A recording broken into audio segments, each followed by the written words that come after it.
And just like that, we are back with another Romford Sessions, and we are dipping back into the horror. I mean, Spencer, I pretty much set this interview up for you because this movie didn't half divide the panel. So we do have an interview coming up, but first of all, we're going to talk a little bit about the movie. My name is Kevin Halden. This is Nerdly Out Loud. We are talking about the Romford Horror Festival. The main festival is coming the 24th to the 28th of June. Please do check that out. Check out all the other videos that will be below and all that good stuff. Spencer, how are you tonight? It feels like such a long time since I last spoke to you. It feels like I spoke to you only 24 hours ago. It was only 2 days before that we spent the mammoth session working on the awards for the normal film festival. Yeah. So yeah, I feel like I have seen more of you than I have my better half. Yeah, and you know what? Sometimes life should be like that.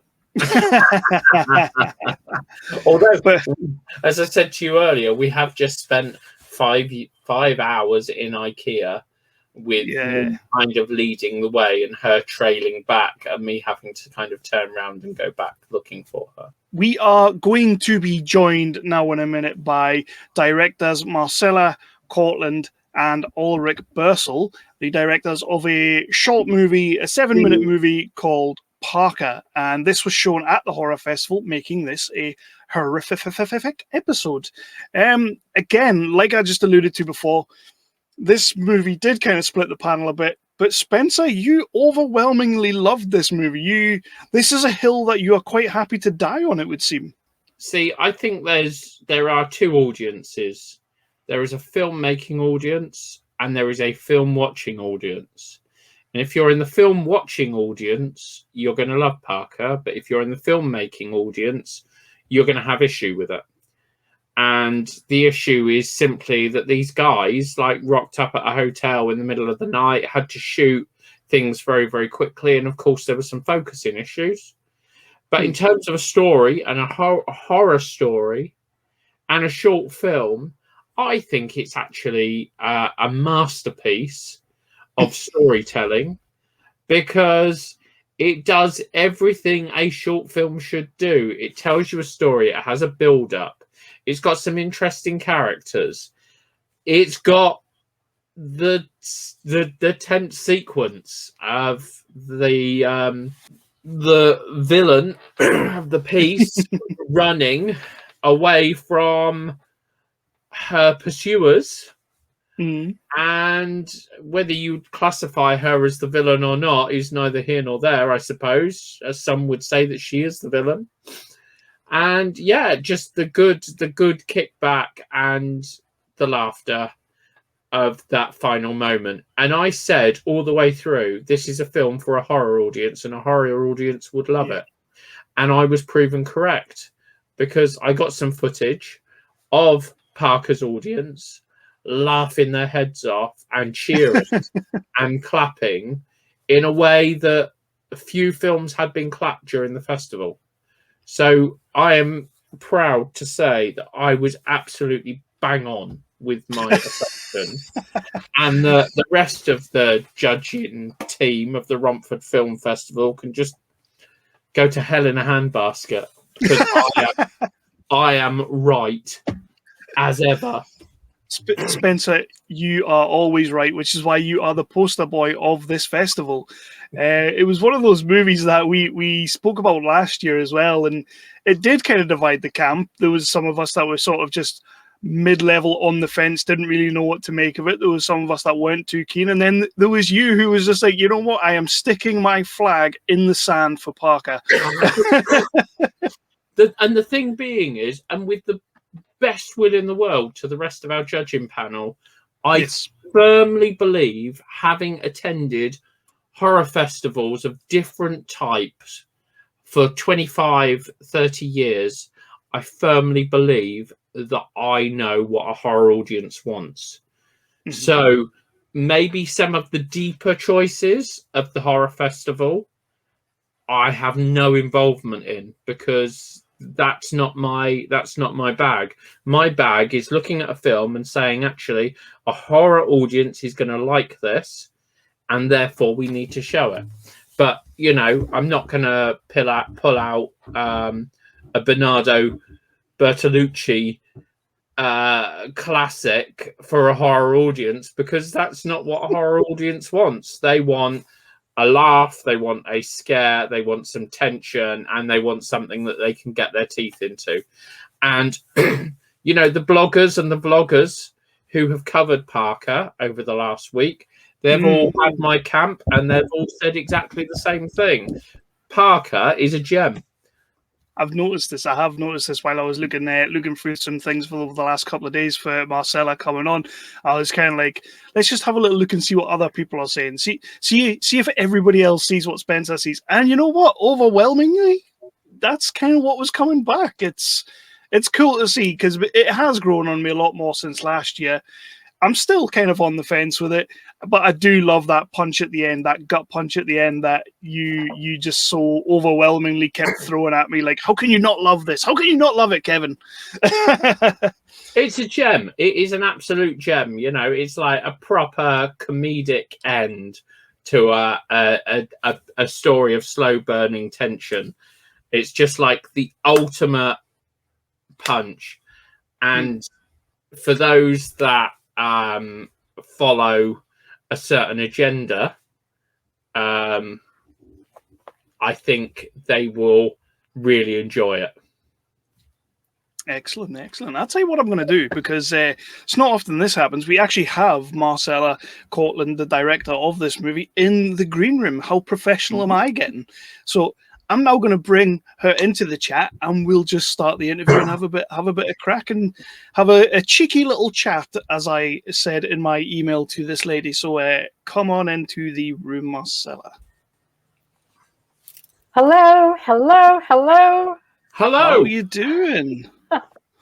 I'm doing great, Spence. Thank you for the love. I just feel so happy that you enjoyed it and saw the vision, and thank you. That's so awesome. Thank you. Well done. Well done. Fantastic. Just absolute. I think it's a thing of genius. Oh my gosh. Thank you. I love you. Bear in mind, my statement means nothing to anyone on the screen. It's important to me. And that's really all that counts, right? That's one of the reasons. It's one of the reasons that I reached out to you, Marcella, for this interview, because Spencer did really, really love this movie, and like I said, I was a little bit on the fence, and some other guys were kind of like, it's a little bit Marmite-y, just didn't really know. I'm sorry. Let me interrupt you. It's a little bit what? Marmite-y. Marmite. You either love, gotcha. it or you hate it, kind of thing. Gotcha. And so it was kind of like, you know what, let's get them on, because we need to talk a little bit more about this, and we need to give Spencer his chance to just talk about a movie that he genuinely fell in love with. That's awesome. And so I think Alrik should be joining us. I know he is. This is so awesome. I have a green room. This is great. Let's see how this works. Pretty cool. I think I'm in the green room. Hello, everybody. Hello. And look at that t-shirt. That t-shirt is a thing of beauty. I would give up at least, I don't know, the skin off my back for that t-shirt. What size are you? Just the skin off your back, no big deal. Yeah, absolutely. That's great. I just love that t-shirt. It's fantastic.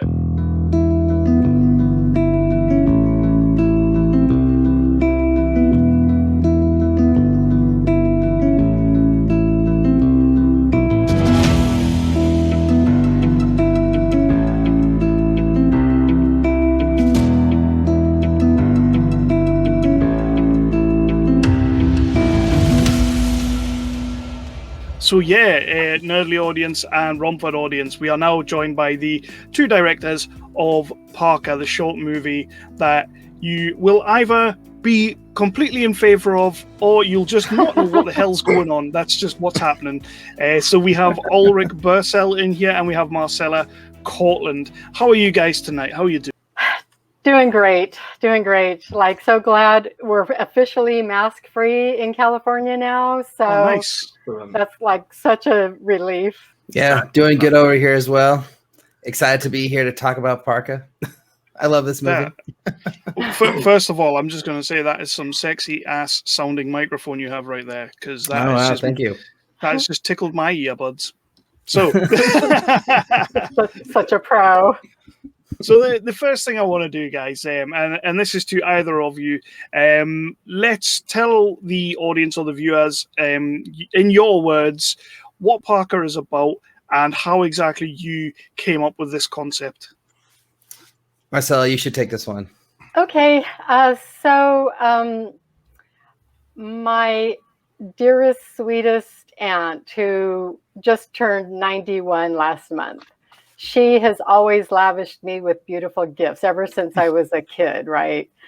And so she gives me this gift of this really beautiful coat, but it's lined with fur, and I've been a vegetarian for literally most of my life. And so, like, I had this dilemma of, what do I do with this coat? I can't give it back to her. It would break her heart to do that. And I actually do love it. I mean, it's so beautiful. I really do want to wear it. But, you know, there's this dilemma of, how do I justify wearing a coat that's trimmed and lined in fur? You know, is that, it just would seem very hypocritical. And especially like in California, maybe if I was like in Moscow, it wouldn't be such an issue. But it's like I had this dilemma. Is it moral? Is it ethical? Is it hypocritical? And I was having a conversation with a friend of mine, and we just started like discussing this. And I mean, he just like brought into this whole story humor. And I'm going, oh my gosh, this would be like a perfect little short film. And so like that night I went home, I wrote a script, sent it to Alrik, and he said, I love it. So that's how we got to Parka. He did fix it. He did like make it better. I sent it to Alrik, and he's like, oh no, we need to, because I just had like a lobby of an apartment building where these two were meeting. And he's like, no, we got to make this cinematic. It's like we want this old Hollywood glamour feel to it. And let's find like the best place. And he just made the script. He just brought it to life. He gave it color. He brought it to life. Yeah, all the key points were there. Like the ending was there. All the dialogue pretty much stayed exactly the same. It was just setting was all I kind of suggested. And that was like the sense of a good collaboration from the beginning, when it was like I presented an idea and she was like, oh yeah, that sounds great. And I already loved the script. So when she asked me to co-direct with her, I was like honored and couldn't say no. And how does that work? Because it seems to be happening a lot more right now. You're seeing a lot of it, like co-directors and everything. How does that dynamic work with you guys? Well, I mean, for us, honestly, you know, it's still one of the best experiences of my life. And that I attribute that to Alrik, because he is amazing to work with. He saw my vision. He made it better.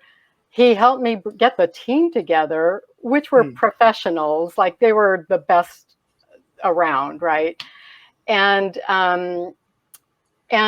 it was always a pure collaboration. And he always, you know, we didn't make any decisions without each other's agreement, which we mostly agreed on everything. So it worked out really well.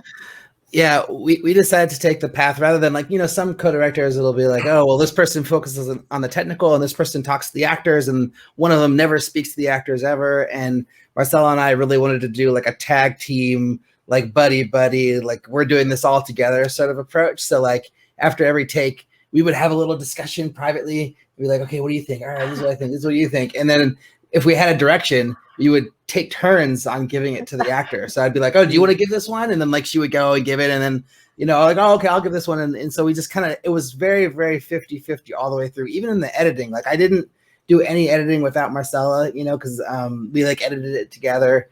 And it was just this really wonderful, fun experience where I just, you know, if I was going to co-direct, like I really wanted it to be like this shared experience and not like do it in some other, like not follow any way that wasn't good for us personally, you know. Continuing my praise of Parka. That's what you're going to get, by the way. Kevin calls me the Romford Film Festival poster boy, but actually, in my spare time, I'm a poster boy for Parka. I just like I'm, other than being incredibly weird, I remember when I saw your film for the first time, I had a little bit of insomnia. I woke up at about 3:30 in the morning. I couldn't get back to sleep. It was quite warm. I decided, like any normal person at 3:30 in the morning, that I was going to go and sit in the bath and watch some films. Yeah. So, and I'm not going to lie, the submissions I had seen at around that point in time for the normal Romford Film Festival last year, they weren't doing anything to keep me awake. And, you know, like I appreciate that a filmmaker puts a lot of work into a film, and every film is a work of art. But I always say there's a lot of people that make film, but there's actually very few that should be making film. And I know that sounds like a cutting comment, but I think the more people understand that, the better the quality of films will become in general. And it's about people finding their right place in film. And I think if you're going to be involved in film, you should kind of start at the bottom and almost work your way through the ranks until you find out where your place is. Anyway, that's by the by. So I sat and I watched 3 really awful shorts. Awful shorts. And I'm like, I think I couldn't have felt any worse if I ripped my eyes out. And then, of course, I sat and I stumbled across Parka, and I'm like, oh, this is interesting. You know, like the premise is good. And then I watched it. And Ulrich, you said in your intro at the festival, I bet you don't see it coming. I didn't see it coming. So I took on board all the conversation, and I'm not going to spoil anything here because people have to find this film. They have to go to a festival to see it or track it down however they can track it down. But I did not see that coming. It was not the thing that I expected. It wasn't how I expected it to end. Well, who would? I was on the right path. Just the perpetrator wasn't what I was expecting. And so I sat there and I watched it and I thought, oh, that's good. That's really good. And I laughed. And then what I did was I took my finger and I went right across the slider and I dragged it right back to the start and I watched it again. And then I think I gave it a really high score. Mm-hmm. And then I sent you an email almost immediately saying we wanted to show it. I contacted you ahead of the submissions. When we started talking about doing the horror festival, I was like, yeah, Parka has to go in the horror festival because a horror audience is going to love it. I've seen the film probably about 11 times in a year, including both screenings at the festival and 4 private screenings for me in the screen that we then showed it at both festivals. So, you know, great, epic, in my opinion, which means nothing. But I thought it was fantastic. It just really, really got me, and it really made me laugh. And I knew it would make other people laugh. So, first of all, thank you very much for sending the film to us. I was really, really grateful. I'm grateful that you let us show it twice, which is even better. And I'm grateful that you proved me right in the fact that a horror audience would love it because we showed it at the horror festival. People laughed. and they laughed really well, and they enjoyed it, and you got a round of applause. And I'm not going to lie, the normal Romford Film Festival audience loved it as well. It's just these picky judges, you know what they're like. I want to hear some of the criticism. I'm curious, like what people who aren't in the Spencer Hawken camp say about the film. Well, I think I've pretty much said it to Marcella last year. The issue, the big criticism was there were some blips in the focus, you know, when they were through the hotel. But do you know what? Good style, baby. Come on. I think there are, you know, you're independent filmmakers. It doesn't always work perfectly, and actually it kind of adds something to it, you know, like, you know, if this was what's his name, the Drive guy, the guy that created Drive, people would say, you know, it would be art. It's like, but it's great. I mean, as I said, you've delivered a fantastic short film, a fantastic sting, and you know, I think it's great. But as I said, my audiences, all mine, they all loved it, and they all, you know, I'll give you an example. One of the guys, Singh, I've known him for about 10 years, and he is like a die-hard horror fan. He goes to every festival in the UK, horror festival. And I said to him, I know that you are going to love this. This is a guy that goes to Fright Fest every single year. And he is like one of the first people to buy. And he is the person that is there for almost every single screening he can fit in. I said, you are going to love this. And when he came out, almost a year ago, he came out and he said, he shook my hand, even though we weren't allowed to, and he said, you were absolutely right. I loved it. I absolutely loved it. It was fantastic. And, you know, your posters, they cleared out. They were like, people came out.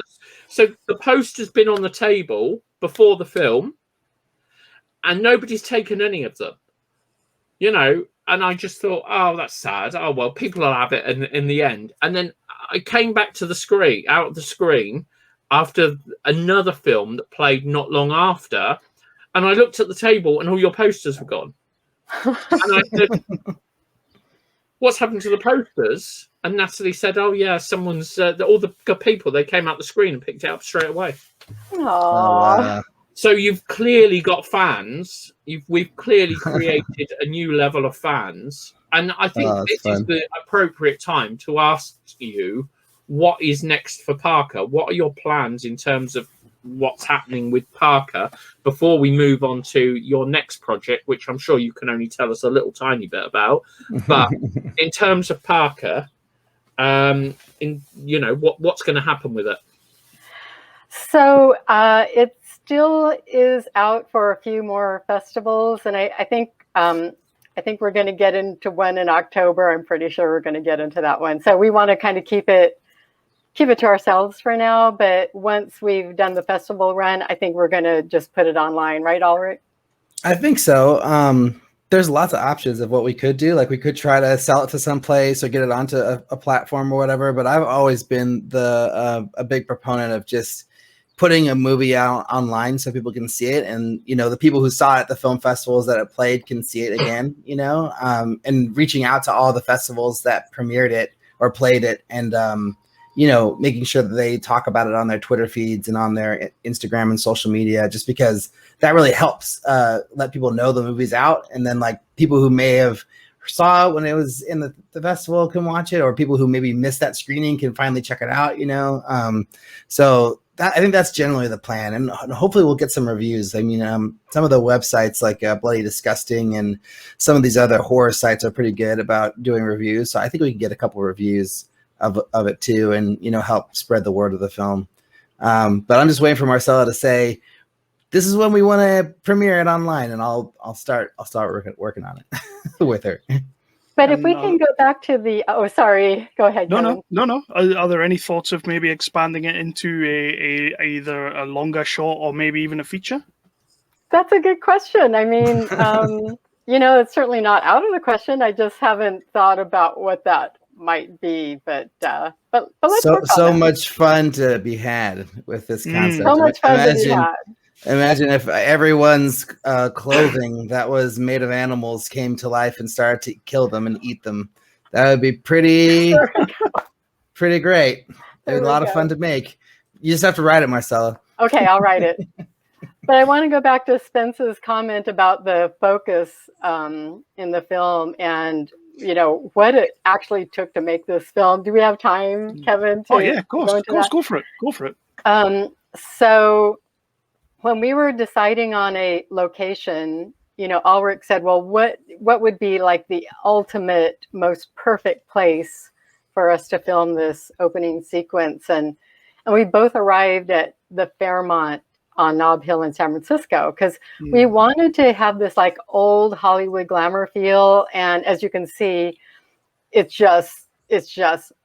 lavish, right? I mean, it's gilded, it's marble. I mean, you guys get a lot of that, I know, in the UK. But it's kind of just here and there here in the States. And this was one of these places with a grand staircase. And so I contacted the Fairmont, just like thinking, no way we're going to get this. They actually have a media department that handles all media related activities. And they wanted $10,000 for us to film one overnight. And I'm like, okay, well, that's not going to happen. So they came back to me and said, well, what can you do it for? So I threw out a number and that was ridiculous that I was sure that they would turn down. And they made me wait for 3 days, but they came back and said that we would do it. They would do it, but we would have absolutely no support staff. So that means we're just completely on our own. We have the lobby from 11 p.m. to 7 a.m., right? That's ours with no, I said, we don't need staff. That's great. So Alrik wanted to bring a crane in because that's how they did those old Hollywood glamour films, right? And they're like, oh, there is no way that's going to happen, right? It's like, no, you can have blah, blah, blah, blah, everything you have to carry in by hand. We'll give you a parking space out front. And so Alrik said, okay, well, let's do the next best thing, which is a Steadicam. Right, Alrik, do you want to add anything at this point? Well, yeah, I just want to speak specifically to the focus thing because, you know, we did this thing like it's basically a one take from the top of the stairs. Well, okay, originally it was going to be a one take from the top of the stairs down out to the front of the building. And then when we were blocking it out, we basically decided to break it up into 3 shots. So there's 3 shots with 3 cut points. And when Marcel and I were editing, like, you know, we had perfect takes that had perfect focus pretty much all the way through. But we really cared more about getting the right performance and making sure that the performance was perfect. And so in a couple of instances, we sacrificed focus for the right performance and the right feeling from the actors. And so that was sort of why there's a couple moments of dodgy focus, as you'd say. And so, you know, I don't mind that, especially even as a viewer. Like, you watch a lot of things and there's moments where things go out of focus. And I think, you know, it's totally fine depending on the situation. And especially with Steadicam, I think it's even more forgiving. But I don't know. I mean, we knew what we were doing when we edited the movie. So, you know, we're not like, oh, it's not like we missed it. It was just like, no, that's what we wanted you to see. And glad that some people are okay with it. And too bad some people aren't. Well, and then keep in mind what this guy that's a Steadicam operator, what he's going through. He even has these like little kind of, they almost look like ballet shoes. I mean, they're very specific so that he can feel the ground under his feet, right? He's backing down that stairway, that huge staircase. He's backing all the way around the lobby, and he's backing out of a revolving door, which is like, I mean, if you think of it, it was a lot. It was a lot. Well, the revolving door is especially challenging. Like, that's not the easiest thing to do on a Steadicam. So we were really impressed that he pulled it off, because at first he was like, I don't know if I can do it, and we're like, just try, and then he did it, and it's great. I think on the point of the focus, and I do just want to mention that was never something that I really mentioned, by the way, Spencer. So you can't throw that in my court. I think it was because for me it was when I watched the movie, it looks astonishing. Like, it looks really, really nice. It is a gorgeous movie. I can completely respect it for that, and I loved it for that. I kind of just sat there thinking, what is going on here? Like, that's my problem. That's my problem. Like, I like a talky talk movie, and these guys are talking, and as you say, they're coming down the stairwell, and I'm loving it, and it looks visually gorgeous, and you've got two damn fine actors in there. We've not really mentioned them, but they are very good in this shot. And then you kind of got the end, and as good as this thing is, I was kind of sitting there going, what the hell was that? You know, and then when I watched it for the Horror Fest this year, I think I definitely appreciated it a little bit more, kind of knowing what was coming. But the first time I watched it, I was just sat there like, what is this? Which I don't think is a bad thing. Yeah, I mean, it is a little unexpected. I mean, you know, I'll even say there is an aspect of silliness to it, a little. But, you know, that's me. I'm just kind of, you know, quirky and silly, and I like glamour. And there's nothing wrong with that. And personally, all the judgment calls you made on that, I think, are perfectly fine. You know, I think you've made the good call. I think the way you deliver the film is just bang on. And, you know, so what if there's a couple of focus pops? It's the story. Yeah. We go to watch a story. Some people, they go because they're looking for a work of art in, you know, the cinematography, and it has to be perfect and whatever. But I go and I watch a story. And, you know, as a filmmaker or former filmmaker, I understand how difficult that task is to get it right all the time, all the way through. And you have to make those judgment calls over focus and performance and whatever. And, you know, you've got to bear in mind, you've got this time window that's ticking away, you know, and you're in this luxurious location. And, yeah, your time is, you know, you made the perfect judgment call. And I think the few people that are really going to pick up on that are going to be just picky filmmakers. So. There's always things you can pull out of a movie and be like, oh, that's a problem. That's a problem. But, you know, I'm just glad that we made the movie that we made, because it's the movie we wanted to make. And, you know, I think it's like, it's weird, but I think we love how weird it is. And we love that it's like starts this one way and then it takes you into this other place. And then you're suddenly like in a horror movie and you're like, wait, I wasn't watching a horror movie. I was watching some sort of goofy comedy, weird movie. Now I'm watching a horror movie. What's happening here? And it's I love that genre mashup. It's really, I just enjoyed it. That was exactly my position the first time I watched it. I was just kind of like, what on earth am I watching here? And enjoying some dialogue, enjoying a good-looking visual, and then all of a sudden it's like, smash, I'm in a horror film. What on earth? So moving on from the Parka love, I was most privileged for you shared a couple of minutes of footage with me last year on your next project. What can you tell us about that? Are you talking about the alternate? Yeah, the alternate. So I'm just working on it right now. We're having our final ADR session tomorrow. It's a sci-fi thriller about a videographer who discovers a portal to another dimension in which he has the perfect version of his life. Like the, you know, wife that treats him the way he wishes his wife treated him, the filmmaking career of his dreams that he's been working towards and never getting, and then the daughter that he never had.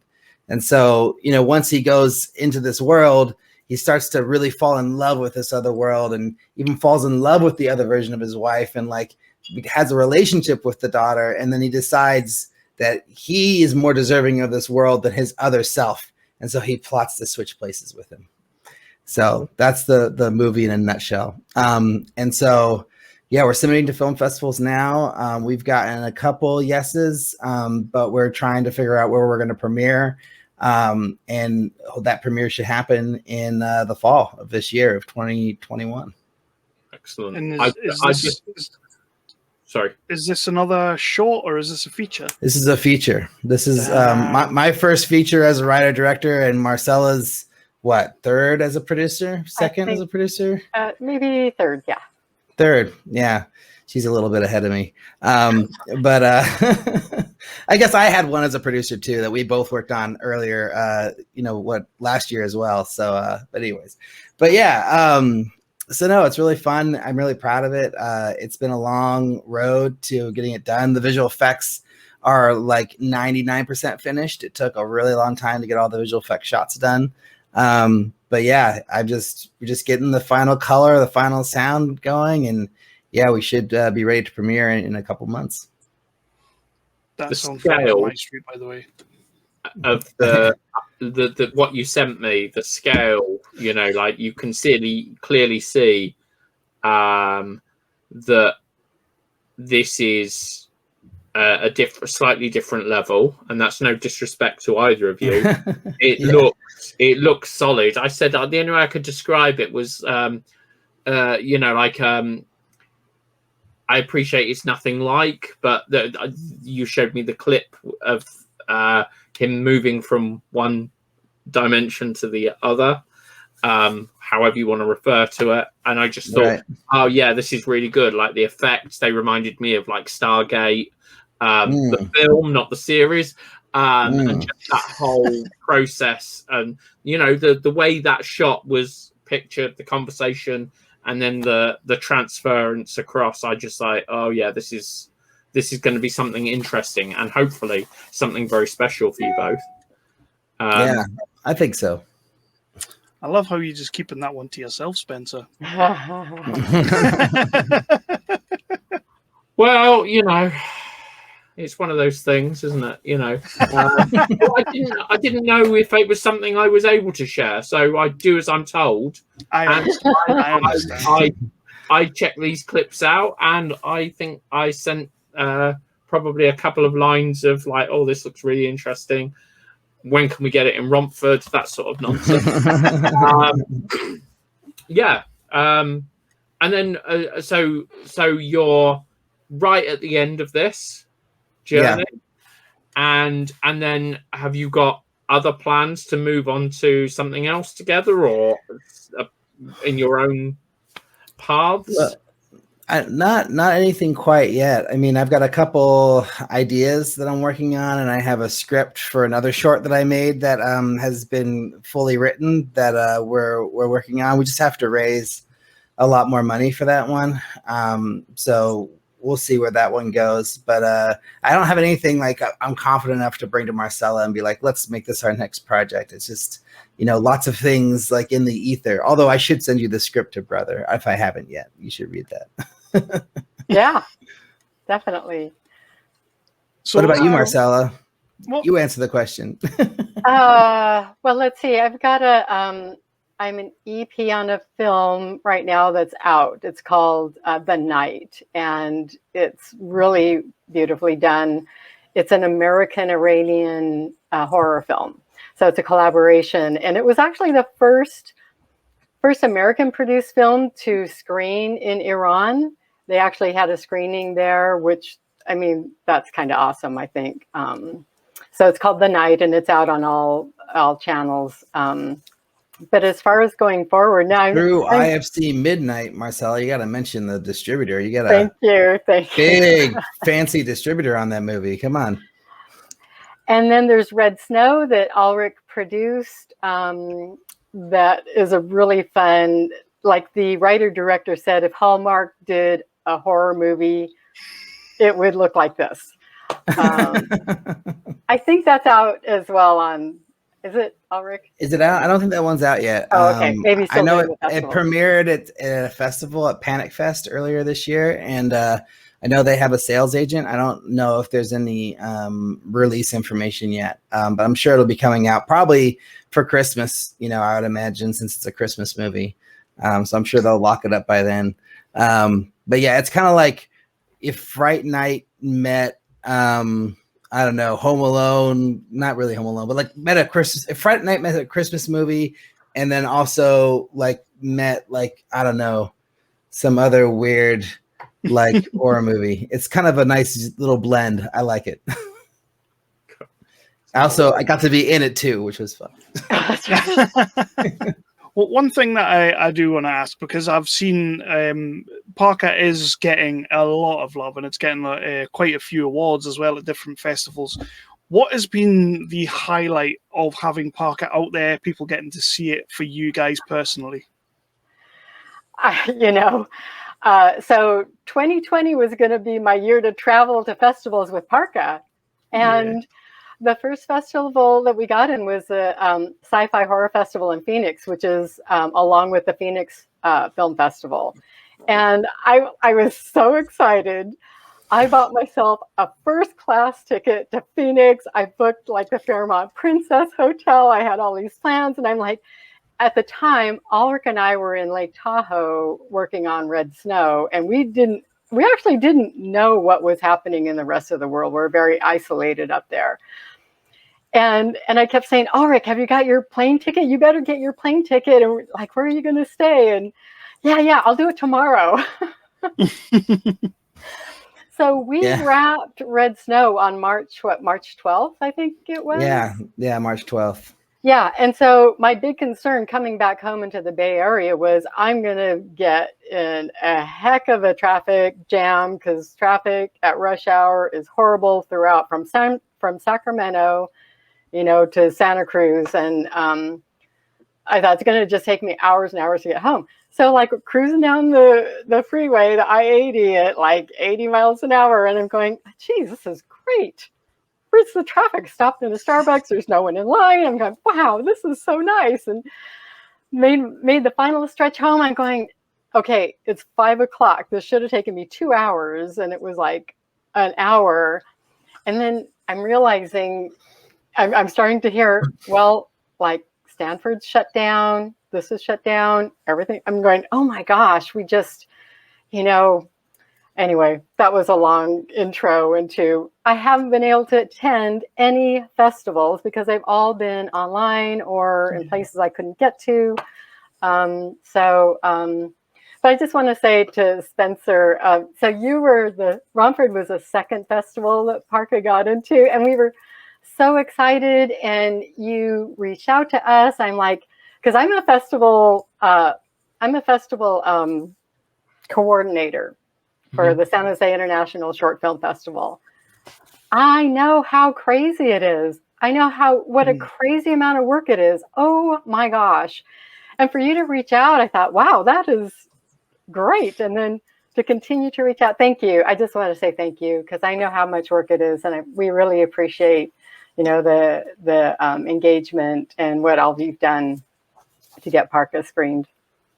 Thank you very much. And again, thank you for letting us have it to show. To be fair, Spencer, you do have a really good team behind you. This kid here. Obviously. I am the talent. You might be the face, but I am the talent. No arguments here. No arguments here. So, we've talked pandemic briefly.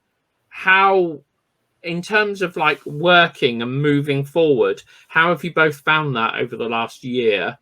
Because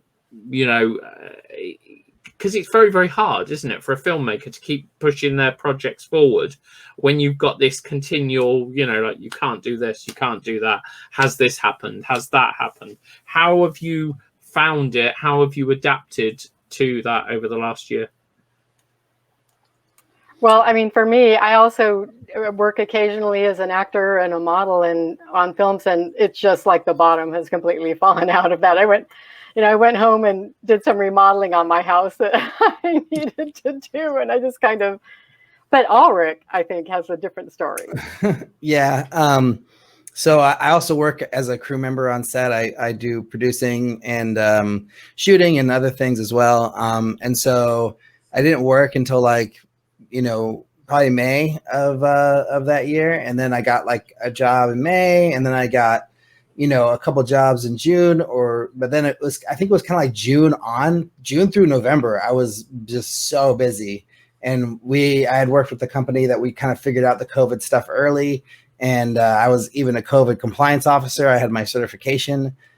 So I was just sort of learning how to shoot during COVID, basically, and applying all the rules, doing all the temperature checks, doing all the surveys, and all the things that you need to do in order to to do a shoot. And so I did probably 14 productions, I guess, or something like that, between June and whatever in November or something. And then I actually just recently worked on a friend's horror short film that he made this spring. And so, like, you can do it. It can be done. Like, it's not that it's harder, and there's more steps. But since everyone has been living through the pandemic for a year plus, it's like, like we all get the deal. We all know what's going on. So, especially professional crew, set people, they all know the deal. So it makes it pretty easy to actually pull off a production. You just have to, follow these rules, make sure the actors are tested, make sure everyone's okay with it. If there's SAG, make sure you follow the SAG rules and the SAG guidelines and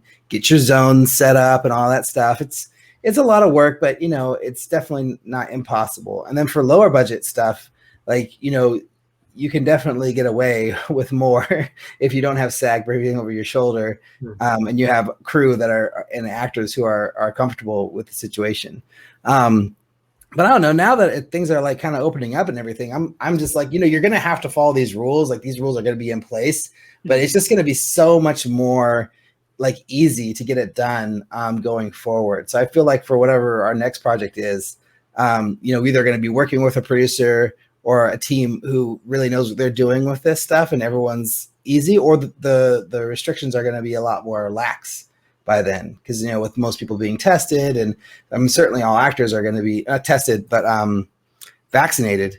It's just going to be way easier to get things done, and people aren't going to be so concerned about touching on camera or hugging on camera or all these other things that people normally do in movies that you weren't supposed to do for the last year plus.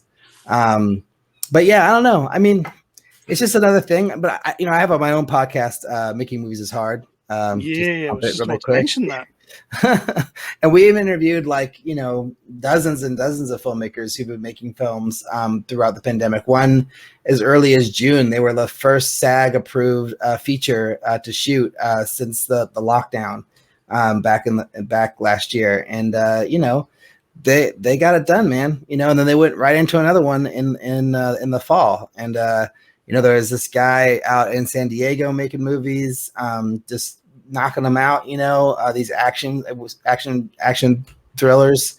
One starring Val Kilmer, even. Nice. So yeah, I mean, people are making movies. It doesn't seem to. If you can get the budget together, you just have to add a little bit more for COVID. It's around 20% more if you're doing a proper budget with the proper everything. But yeah, movies are being made. And so go make your movie. Don't worry. You can do it. Nice. And on that, please do, everyone, go and check out Ulrich's podcast on YouTube. I've been watching some of the videos the last few days. It's a really good podcast if you're trying to get into filmmaking, or even just trying to get back to filmmaking or whatnot. It's a great pod. Oh, thanks, Kevin. And that's the last plug you're getting. Well, I appreciate it. Harsh. Right, guys. So we're going to start wrapping it up now. Is there anything you want to finish with, Spencer, or will we just move to the end there? Very quick for both of you. Can you tell me 3 films that you would happily take with you to a desert island?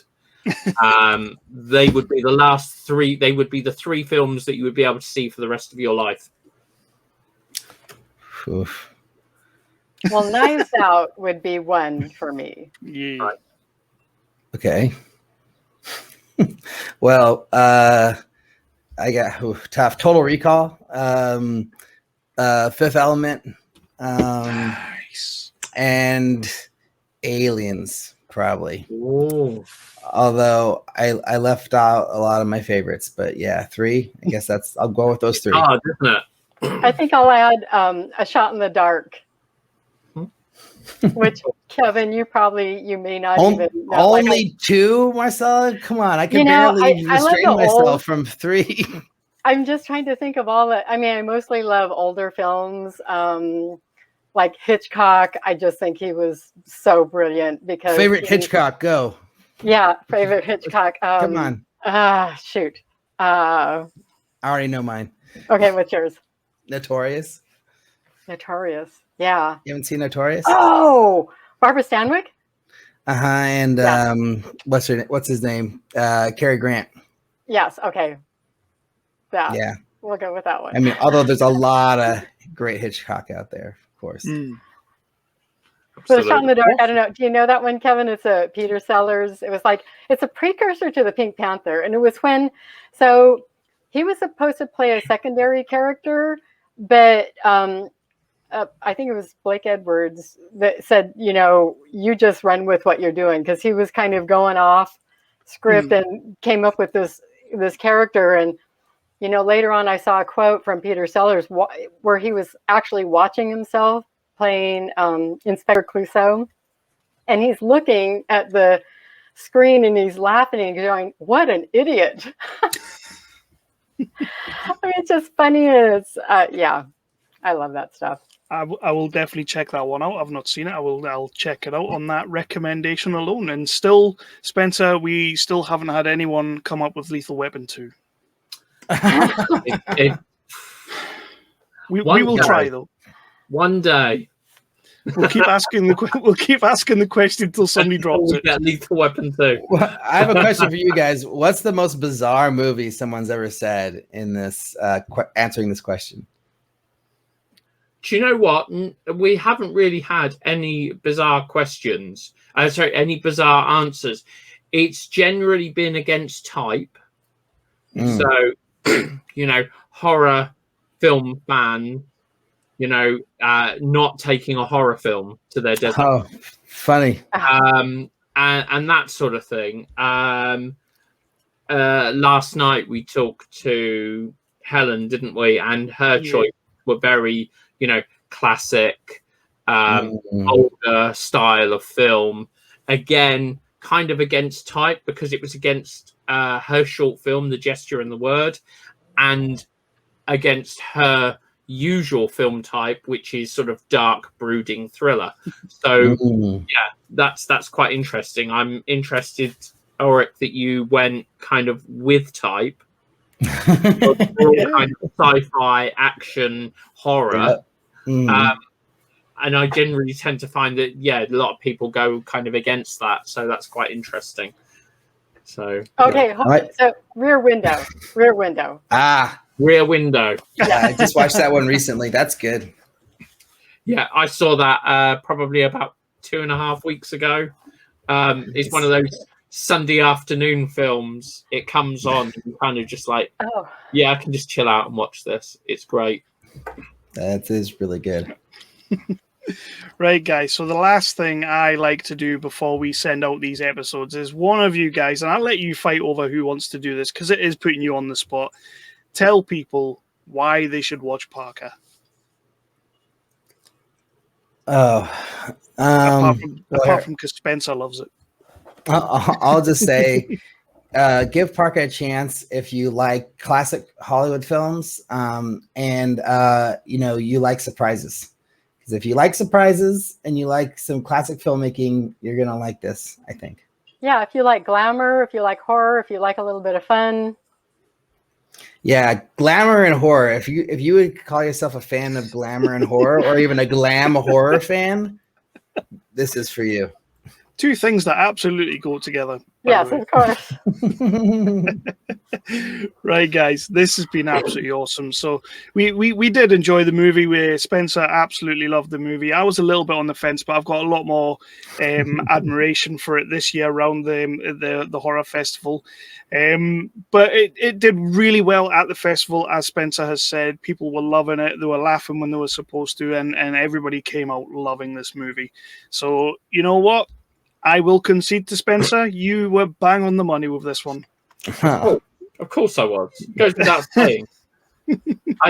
You don't know this, Kevin, but I sent the guys a text message that Natalie received, which was, I can't say what the subject was, but one of the ladies that attend the screening, she then left and was walking home, and then she saw something that kind of like worryingly brought her back to Parka. I love that so much. I love that. When you sent that, I'm like, this is so awesome. That's mad. She's had a similar encounter since, the same person, and has messaged Natalie and said the same. So maybe the spirit of Parka is stalking her. Absolutely love it. Oh man. Maybe change your route home. Yeah. Right, guys, I'm going to let you go, and Spencer and I will wrap this out. But again, thank you so much for coming on. This has been a blast. I've enjoyed this. Thank you, thanks Kevin. for having us. We really appreciate it. And maybe we'll see you in London sometime. Yes. Yeah, Awesome. or I'll just come over there. It sounds like you're having a much better time over there than we are here at the moment. So. Yeah, no masks. No masks sound great. Yeah, no mask. Absolutely. Yep. I think we've still got like another 10 years of masks. Which it seems like it already has been, right? Right. So yeah, I guess that is it. That was an awesome interview. I really enjoyed that. The main reason for getting that one, for getting Marcella and Alrik on, was it was a movie that kind of divided the judges, and I feel like we have been talking about an awful lot of movies that we just absolutely gushed over. So it was like, get this one on, because I know Spencer loved this one, and I was a little bit on the fence with it. I do have a lot more, admiration, as I said, for the short this year round, obviously with it being at the festival. But mate, you were right. You were bang on the money to be pitching your tent, your flag into the ground for this one. I don't even understand why that would even be a discussion point. Of course.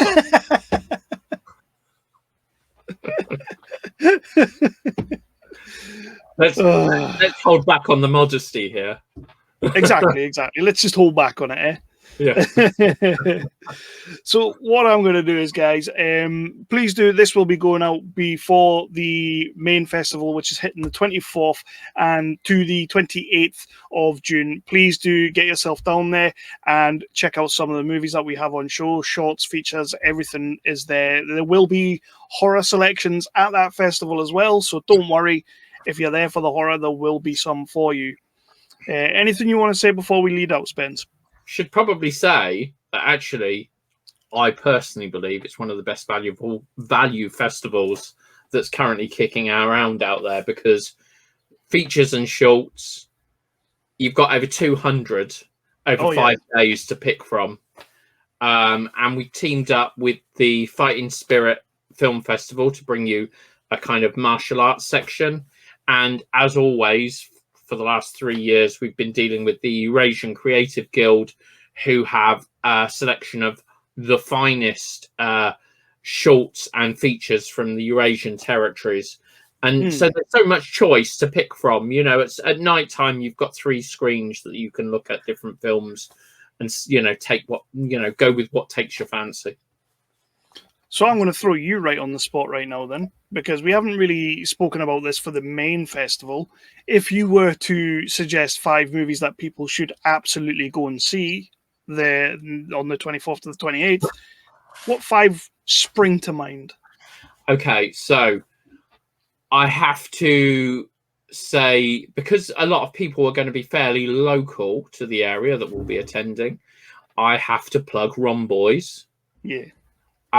Which is a fantastic insight into the local skate BMX park, whatever you want to call it, and its rise and fall, so to speak, in terms of it's not fallen, but it's had some hard times, and there's some really nice, interesting, genuine characters and people that are kind of like still involved in this location years after probably they shouldn't have been, and I think that's great. I think that's a really nice documentary. I also have to put my flag out for Autumn Never Dies, the epic comedy short that really, really made me laugh for all the wrong reasons. For Sale, which we showed at the horror festival, is the ultimate homage to Mario Bava, and if you know the name, you're already going to be itching to see it. I also really enjoyed More Than Miyagi. Yeah. So a really nice backstory to Pat Morita, the things that you don't know about him. It's fascinating. It's lovely to look at. The James Payton documentary, that's also fantastic. And but you know, there's so much. There's so much. I can't just turn around and name 5, because you know I would be excluding Officer Down. I would be excluding the Horror Crowd, which I really enjoyed. Stromboli I enjoyed. You know, there's just so much. There's so much there.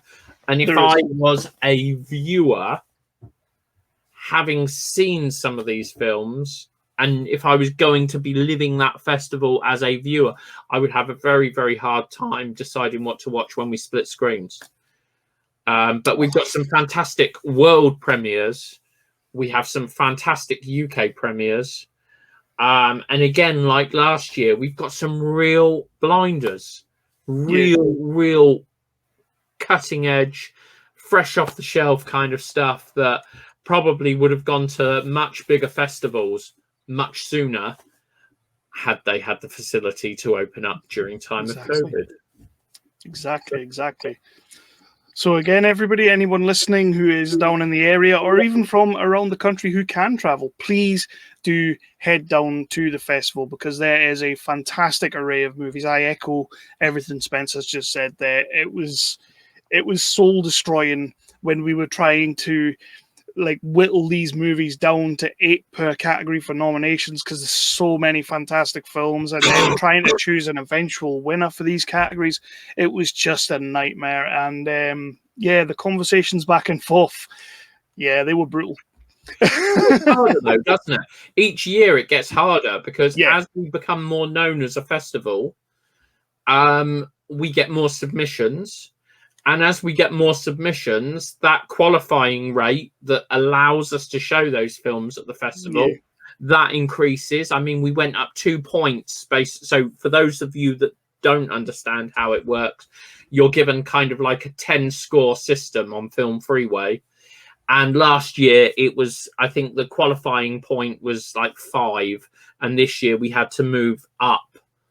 So it was really, really hard to get that narrowed down. And as I said in our previous meet, it's really hard when actually what you want to do is you want to respect the filmmaker and show the filmmaker's work, and you don't want to be another festival that's like declining them just for the fact that you've not got the capacity to do it.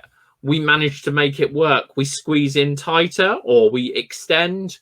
We try to make sure that if you submit a film to Romford, if your film touches the hearts of our judges, we will be showing it. And we're not going to let a silly little thing like, oh, we don't have enough time get in the way. We are going to get your film to a screen. And I guess that would be the most perfect place to end this episode and wrap this out. So I am going to say goodbye to our fair listeners and viewers. And Spencer, I'll let you say goodbye yourself. Thanks for listening. Bye-bye.